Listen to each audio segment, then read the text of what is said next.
How to check Roblox logged in devices. Hi guys, welcome back to our channel.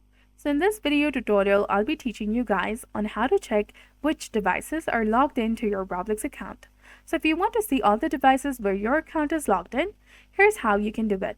First of all, you need to go to the official website of Roblox and then log into your account. After that, tap on the gear icon in the top right corner from the Roblox page and then tap on Settings. This will take you to the Settings section.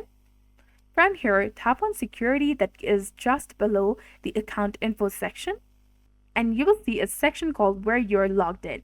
This section displays all the devices currently logged into your Roblox account, and if you see a device that isn't yours, simply tap on Log Out of all other sessions and then confirm by tapping Log Out.